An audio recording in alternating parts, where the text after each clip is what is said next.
Bonjour mes chers élèves, comment allez-vous? Ça va bien, je l'espère.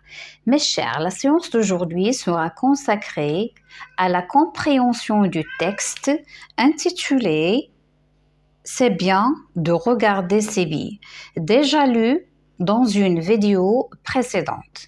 Alors je vais relire encore une fois pour entamer les questions de compréhension. Alors installez-vous bien et suivez. C'est bien de regarder ces billes. Bien sûr, les billes, c'est fait pour jouer. Au pot, au triangle, autour de France. Ou simplement en les exposant. 3 pas pour 3 billes. À la tiquette, à la roulette, en les faisant courir sur le sol, c'est trop facile. À l'école, on vient d'inventer une nouvelle façon de tirer, le pied de biguette. Il faut poser la bille à l'extérieur du pied gauche contre sa chaussure. Avec le pied droit, on se donne un grand coup de pied dans le pied gauche. Et la bille part comme ça. Ça fait un peu mal. Et ce n'est pas facile à diriger. Mais c'est la grosse mode en ce moment. Sous le préau ou dans la cour, on se précipite pour jouer à la récréation. Parfois, on revient en classe très riche, les peaux pleines. Parfois, au contraire, on s'est fait complètement plumer et on n'est pas mécontent de penser à la dictée pour se changer ses idées. Les billes à l'école, on n'a pas le temps d'en profiter vraiment. Il y en a qui valent plus que les autres. Des de 40, des de 50. Il y a même des calots de 100. C'est comme si c'était de l'argent. À l'école, c'est juste la valeur qui compte et le jeu. Mais dans sa chambre, c'est très différent. On a un grand bocal, celui du poisson rouge, qu'on avait gagné à la kermesse il y a longtemps. Maintenant, on y met toutes ces billes et il est déjà à moitié rempli. Quelquefois le soir, on vide le bocal sur son lit et on regarde son trésor juste dans la lumière de la lampe de chevet. On est un peu comme Picsou quand il plonge dans son or.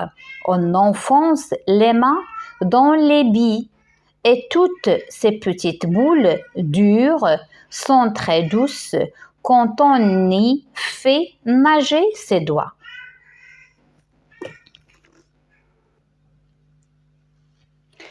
Alors, l'auteur de ce texte est Philippe Delerme. Elle est extrait du roman C'est toujours bien,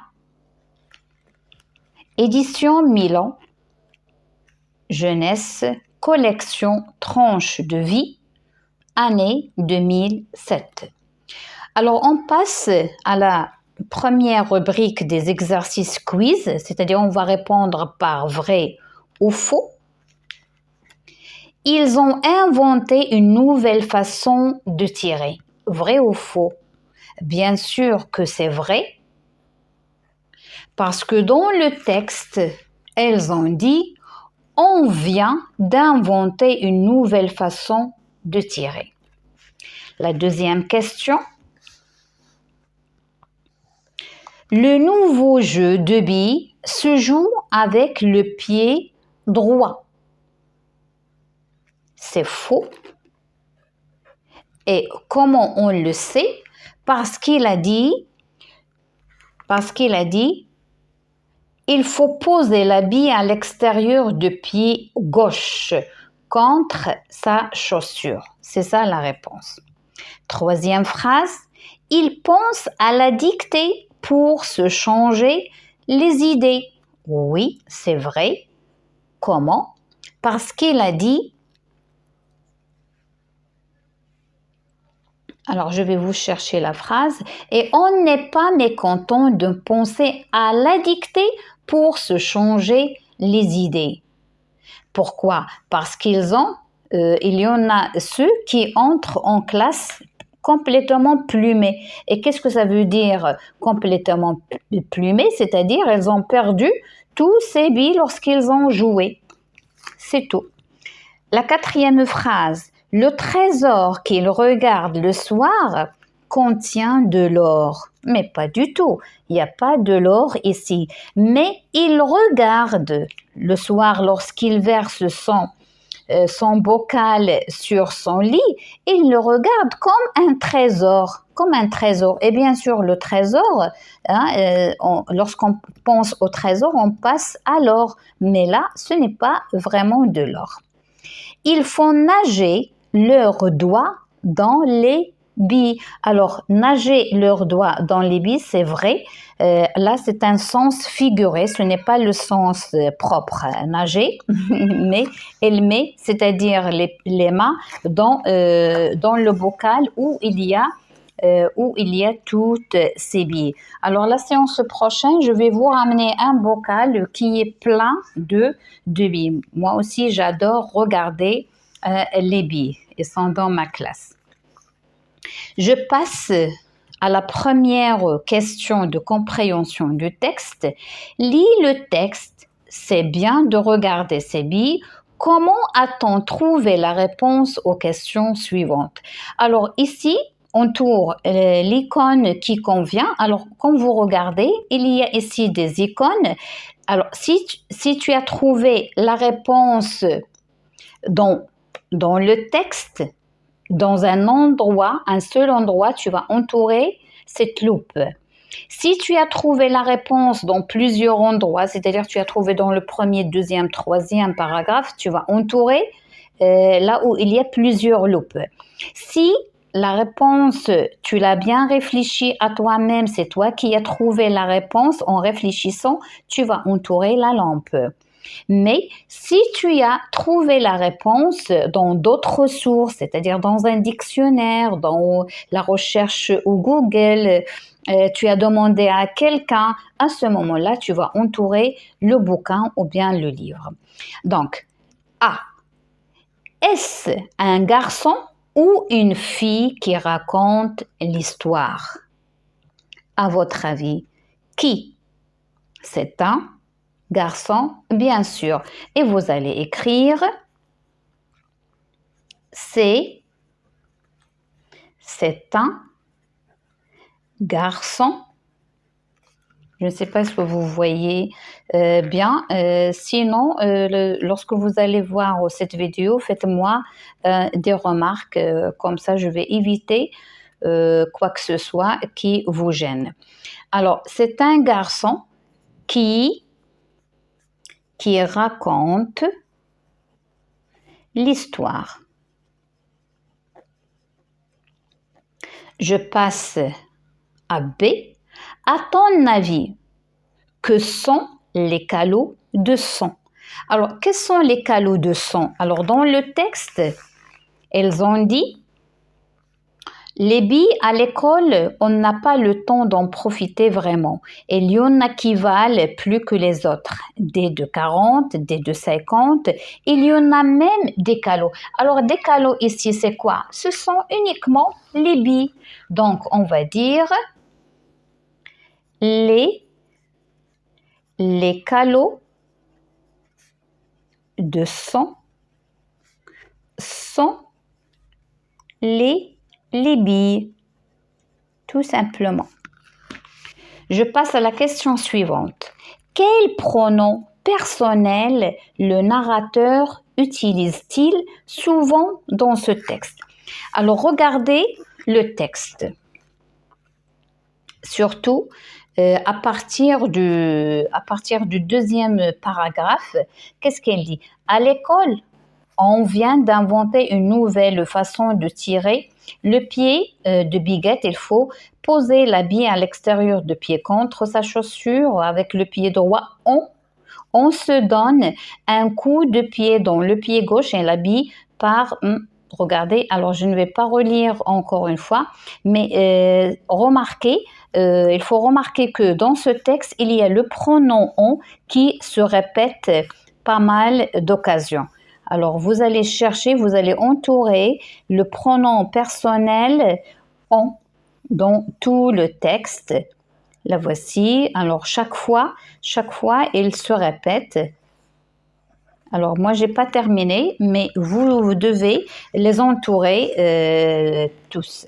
Alors donc, on va écrire le pronom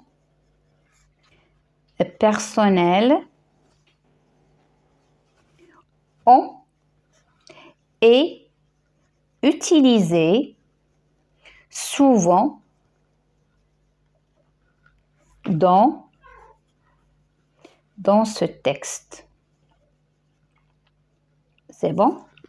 Alors, je passe à la rubrique « Réponds à ces questions », puis dessine l'icône qui convient à côté de chaque question. Alors, c'est-à-dire ici, par exemple, ça, on a réfléchi. Là, décalo, elle est dans le texte. Là aussi, on a réfléchi. Le pronom, il y a plusieurs cas dans le texte, c'est-à-dire plusieurs endroits qui nous ont indiqué que c'est le pronom personnel on. Alors là, pour ces questions, il vous demande de dessiner ces icônes ici. Alors moi, je ne vais pas le faire, je vais passer directement aux réponses. Que signifie l'expression « se faire plumer » ? Se faire plumer, si on revient dans le texte, qu'est-ce qu'ils ont dit? Parfois, on revient en classe très riche, les poches pleines. Parfois, au contraire. Alors ici, il y a riche, les poches pleines, et juste à côté, il y a parfois contraire. Au contraire, on s'est fait complètement plumer. Alors, qu'est-ce que ça veut dire se faire plumer?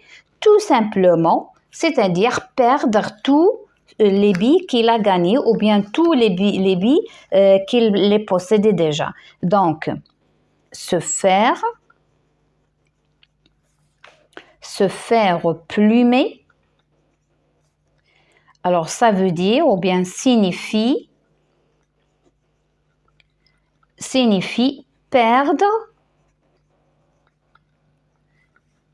tout ce qu'on a. Ce qu'on a déjà.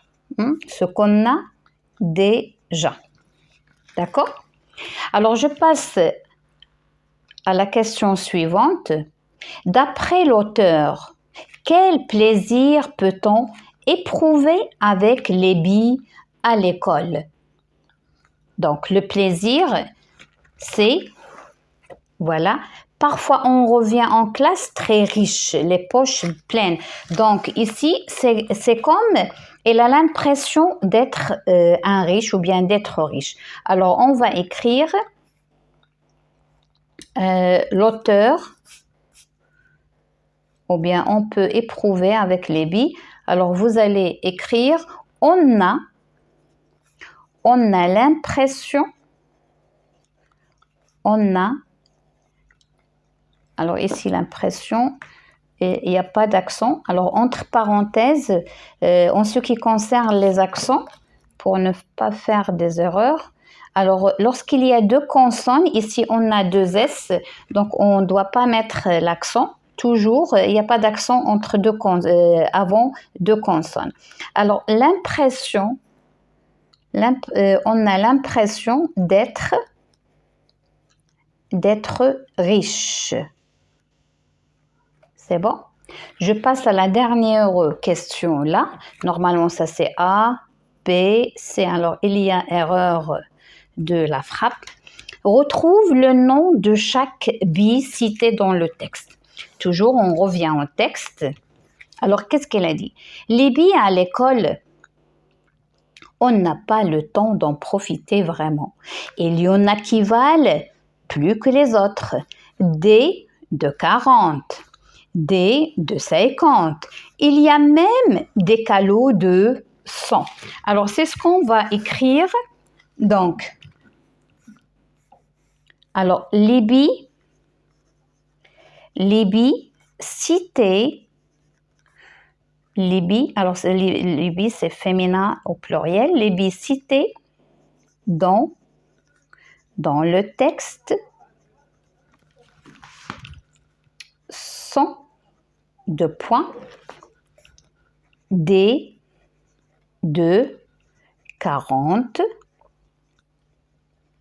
virgule des de 50 et des calots de 100. C'est bon? Maintenant, je tourne la page, allez vers la page suivante. Analyse de texte. Lis le texte et relève les mots qui indiquent que le moment décrit est un petit bonheur. De loin, on aperçoit les bocaux magiques, les rouleaux de réglisse avec une pastille en sucre glacé, perlé, blanc ou rose au milieu. Le caramel qu'on imagine déjà fondre dans la bouche. Les fraises de guimauve et les chewing-gums fruités. Doucement, on avance. Et puis voilà, c'est à toi, dit l'épicier, sans sourire. On sait que ça l'énerve, un peu de vendre des bonbons. Mais quand même, c'est juste ces secondes-là qui sont bien. Quand on n'a pas encore dit un comme ça et un autre comme ça et un comme ça à 20 centimes. C'est juste avant qu'on parle, juste ces quelques secondes où on regarde tout à la fois et où les couleurs vous sautent aux yeux. C'est comme si on possède tous les bocaux avec seulement une pièce de 5 dirhams dans la main. Alors là, si vous remarquez, dans le premier paragraphe, de loin, on aperçoit des bocaux magiques. Alors, les bocaux magiques, ce sont les bocaux chez l'épicier qui sont pleins de billes. Regardez les billes. Regardez ici les billes, comment elles sont. Ils sont comme des bonbons, comme des chewing-gums, comme des réglisses avec les couleurs, du caramel. Donc, elles ressemblent à des bonbons. Donc, le premier paragraphe, il reflète le bonheur parce que lorsqu'on dit des bocaux magiques, des rouleaux de réglisse, pastilles en sucre, tout ça, ça reflète ou bien ça décrit le bonheur, c'est-à-dire on aime bien les voir. Donc tout ce paragraphe, il décrit un petit moment de bonheur en regardant ces billes. Là aussi, qu'est-ce qu'elle a dit? Elle a dit, pour l'épicier, il n'a pas de sourire. Ça lui énerve de vendre des bonbons. Mais là, qu'est-ce qu'il a dit? Mais quand même, c'est juste ces secondes-là qui sont bien quand on n'a pas encore dit un comme ça et un autre comme ça et un comme ça à 20 centimes. C'est-à-dire à 20 centimes, on peut acheter beaucoup de billes avec de couleurs différentes, avec de la magie des couleurs. D'accord? Alors, c'est comme ça. Et là, c'est juste avant qu'on parle, juste quelques secondes, on regarde tout à la fois les couleurs. Donc, les couleurs sautent aux yeux. Et comme si on possédait tous les bocaux avec seulement une pièce de 5 dirhams. C'est-à-dire, on achète beaucoup de billes, mais moins chères, avec seulement 5 dirhams. Alors, je passe à l'exercice 2. Dans quelle rubrique de vocabulaire ou thématique rangerais-tu ces mots? Alors, on a éblouissant, percevoir, contempler, harmonieux, splendide, caresser, déguster, entendre, observer, parfumer. Alors là, on parle des 5 sens et on a déjà traité les 5 sens qui sont la vue, le toucher, l'odorat, Louis, d'accord? Qu'est-ce qu'il me reste encore? Les logos. Alors là, on a des adjectifs et des verbes qu'on doit les classer selon le sens. Alors, qu'est-ce que ça veut dire éblouissant? Éblouissant, ça veut dire magnifique, à regarder. Donc là, c'est la vue. Percevoir, là aussi, il y a le mot voir. Percevoir, c'est la vue, c'est regarder, c'est observer. Contempler, là aussi, c'est voir, c'est la vue. Alors, contempler, c'est regarder avec amour, avec admiration. On regarde quelque chose qu'on admire. Harmonieux, là aussi, c'est la vue. Pourquoi? Parce qu'on regarde que des couleurs sont de l'harmonie. Harmonieux, c'est la vue. Et aussi, on peut le mettre même dans l'ouïe. Par exemple, on entend une musique harmonieuse, c'est-à-dire elle a à l'ouïe, on entend qu'elle est bien rythmée, harmonieux. Alors on peut mettre ici l'ouïe. Splendide, splendide c'est magnifique, magnifique. Et lorsqu'on dit magnifique, splendide c'est la vue. Caresser, caresser un chat, c'est toucher. Déguster, déguster une glace, c'est le goût. Entendre, c'est l'ouïe. Entendre, écouter. Observer, c'est la vue. Parfumer, c'est l'odorat. C'est bon? Je passe à la question numéro 3. Complète chaque phrase avec l'adjectif de la liste qui convient le mieux. Attention aux accords. Alors, lorsqu'ils disent attention aux accords, c'est-à-dire ces adjectifs, ils doivent être accordés avec le nom qu'ils qualifient. Alors, je vais vous lire tout d'abord ces adjectifs. Alors, on a gluant. Qu'est-ce que ça veut dire gluant? C'est-à-dire quelque chose qui c'est comme de l'élastique, quelque chose qui colle, quelque chose qui s'étire, hein, d'accord, gluant. Et en même temps, elle est humide. Feutré, feutré, c'est quelque chose de feutré. C'est comme un tissu feutré. Hein, elle est lisse, mais en même temps, elle est caresseuse. Insipide, insipide, c'est-à-dire fade, qui n'a pas de goût. Éblouissant, c'est joli, c'est magnifique. Tenace, c'est forte, hein, tenace. Alors, je vais lire la phrase « Il ne faut pas faire du bruit pour ne pas réveiller maman qui fait la sieste dans le salon. Il faut marcher à pied feutré, c'est-à-dire marcher sur les pointes des pieds. Sur les pointes, il ne faut pas mettre du bruit, d'accord? Feutré. La deuxième, l'odeur des mandarines était. Comment était l'odeur? Elle n'avait pas quitté la pièce depuis plusieurs heures, c'est-à-dire elle était tenace. Tenace, était tenace, c'est-à-dire elle était forte, tenace.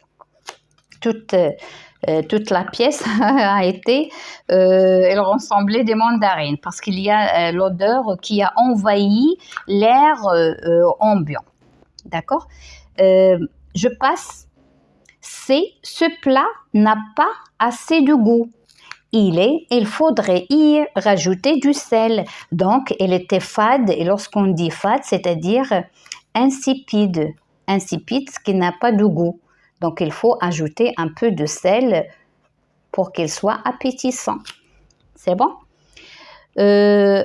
Alors, je passe à la phrase numéro D. Le soleil brillait si fort que sa lumière était... Comment elle était, sa lumière? Elle était éblouissante. Alors, éblouissant, mais ici, on a sa lumière, c'est-à-dire, on va l'accorder, ça devient féminin.